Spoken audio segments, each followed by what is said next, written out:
સમાચારમાં હવે વાત વડોદરાની કે જ્યાં ફરી એકવાર મળ્યું નકલી જન્મ પ્રમાણપત્ર। સાચું પ્રમાણપત્ર હોવા છતાં બનાવ્યું નકલી જન્મ પ્રમાણપત્ર। નામમાં સુધારો કરવાને બદલે બનાવડાવ્યું નકલી જન્મ પ્રમાણપત્ર। બે જન્મ દાખલા લઈ આવી મહિલા આધાર કાર્ડ બનાવડાવવા માટે મહિલાના પતિએ 500 રૂપિયામાં નકલી જન્મ પ્રમાણપત્ર બનાવડાવ્યું। દોઢ મહિનામાં ત્રીજી વખત બોગસ જન્મ પ્રમાણપત્ર મળી આવ્યું। એ બધું મને નહીં ખબર ને મને ખબર હોય તો હું કરાય જ ને એના પપ્પાને એ બધી કંઈ ખબર નથી પડતી એના પપ્પા ભણેલા નથી એટલે એમને કઢાઈ કીધું કે કઢાવવું પડશે તો જ કઢાવ્યું બાકી અમારું કોઈ કારણ જ નહોતું કઢાવવાનું। તો વડોદરામાં ફરી એકવાર નકલી જન્મ પ્રમાણપત્ર મળી આવ્યું છે। 2 વર્ષના બાળકનું આધાર કાર્ડ બનાવડાવવા આવેલી મહિલાએ એક નહીં પરંતુ 2 જન્મના અલગ અલગ પ્રમાણપત્ર લઈને આવતા આશ્ચર્ય સર્જાયું।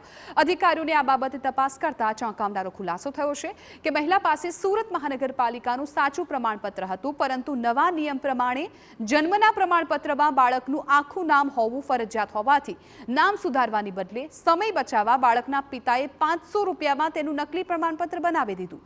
હવે સમય બચાવવાના ચક્કરમાં જેલવાસ ભોગવવાનો વારો આવે તેવી સ્થિતિ સર્જાય। સિસ્ટમની અંદર સુધારા વધારા આવે છે। સિસ્ટમમાં જે સુધારા વધારા અરજદારને સમજાવવામાં આવે છે। હા, જો અરજદારને એવું કહ્યું કે તમે કોઈ પણ જગ્યાએ કરી તો સિસ્ટમનો વાંક છે। સિસ્ટમ એક બે જણ માટે નથી, સિસ્ટમ બધા માટે છે। હા, થોડી હેરાનગતિ થાય તો જે જગ્યાએ જન્મ થયો છે તમે ત્યાં જે સુધારા વધારા કરવાનો છે। આમાં કંઈ બીજા કોઈ વેદ ભણવા નથી, ત્યાં જે સિમ્પલ એક અરજી આપવાની હોય છે। હવે તમે એ અરજદારે સુરત જવાનો ધક્કો બચાવ્યો, પરિણામ જેલમાં જવાનો વારો આવ્યો।